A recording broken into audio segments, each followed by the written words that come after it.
Makina gabbara malee isin fuudhaa bara. Hin sodaatin gabbarri jiru amma gabbarri hafe. Kanaaf obboleessa keenyarraa akka namni isin jennu akka namni guyyaa qabu. Guyyaa idalamaa idara gootanii guyyaa sun ayyaama akili goshuu guyyaa zikrillah. Kanaaf masila shaamzaa deebinaa abbaa rabbi laaffisee atillee amma namni bakka kana himatteef namni dhufu. Wanni jiru deemi amma Ibrahim jecha asatoo asii ka'ee alee inni deemee asii ka'ee Dubaay deemee bakkeen dhaqanii miidiyaa irratti argitan hattan aadaa nama gammachiisurraa ijoolleen akkamitti himatti dhaqanii fuudhanii hin beekan kille jedhan nama cidha nama himatu dhufe dhadhaa fuudhanii mataarra kaa'an ijoolleen akkasitti dhadhaa kallacharra kaa'anii akkasitti banii miidiyaa irra gadhiisan jecha aadaa teenna waan kana dhokate biyya kana mul'isanii jecha kanaaf wanni jiru wanni cidhaa gammachuun guyyaa gammachuun nu guyyaa kana dhalate ummata keenya kanallee hin ibsiisina ummata ajaa'iba rabbiin nu kenna ummata imaaraati sadaqa jennaan kunuut sargi jennaan kunuut osoo Abdurrashiid Amboo gammada cidha kan addaan fageessaa jedhee sin iyyuu guyyaa tokko lama sadiin cidha godhatanii cuftisaa wassalaamu alaikum kalaas maa kun shay agaruma isin garsiisan yoo isin waan kana diddanii manatti hin galin an Abdurrashiid nuti isin hin jedhu maal taatana dhawaylakum mee namtoo eebboo godhatee nutti dhaq cidha ogan hadha cidha Ibraahimii kana mucaa kun ifaajee guddaa qaba ummata kana keessatti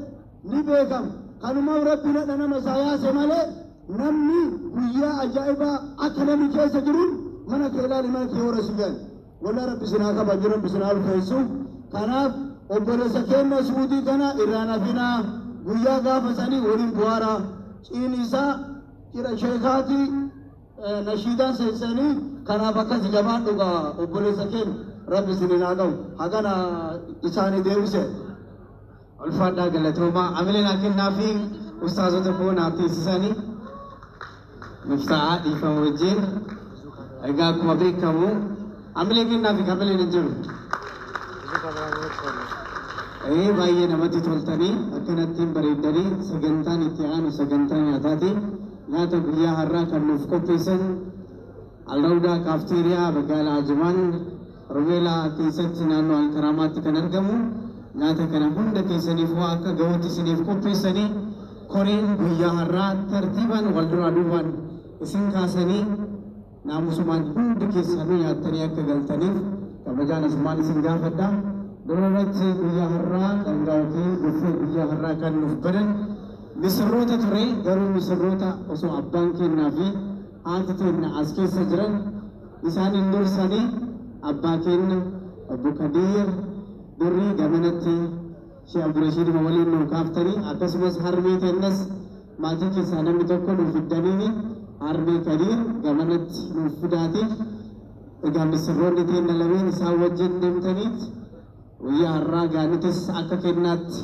yeroon tan onlaayinaati yeroon tan AI'ti the new generation yeroo generation ammaa dhaloonni haaraa waa hedduu itti uuman keessa jirra hundi keessanuu asmaaluu kennaa isaaf qophaa'e kanallee muuziqaa ce'umsaa kana wajjin amma bakka nyaataatti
Isinis maatii hojjetu dabalata tajaajila dhiyeessuu asirratti qophaa'ee kan argatanii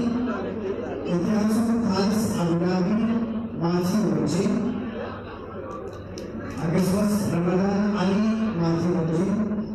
Zilkii Abdullahi Abdussalam Koos Hasan Silkee Maryam Kapoor obboleettii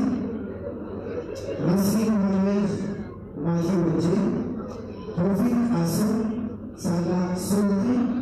Fuad Sultan maatii wajjin Aman Basa Hasan Umar Galalafu Muhammad Basa Sultan Nabi Fadila Hasan Sultan Zahraji Jibril Muhammad namoota nagaatti sirbaanii gurguranii walii kanatti sirbuun asii gurguranii kan argatan warra sirbaadha.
Egaa ulfinna kana uffisuun amma gurgurtaa bakka akkas nama